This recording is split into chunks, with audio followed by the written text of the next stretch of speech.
حضور نبی رحمت صلی اللہ علیہ وسلم نے اپنے چچا کے قاتل حضرت وحشی کو معاف کر کے مجھے اور آپ کو یہ پیغام دیا ہے کہ اسلام سب سے اوپر ہے، اسلام کے لیے ہر قربانی دی جا سکتی ہے۔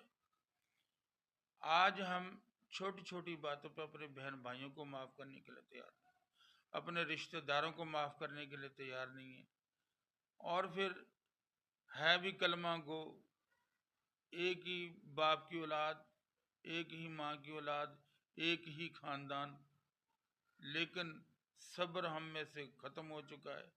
اس لیے ہماری زندگیوں میں سکون نہیں ہے، کیونکہ ہم عاشق ہونے کا دعویٰ کرتے ہیں کہ نبی کے عاشق ہیں، لیکن نبی کے طرز زندگی کو اپنانے کی کوشش نہیں کرتے۔ یہی ہماری غلطی ہے۔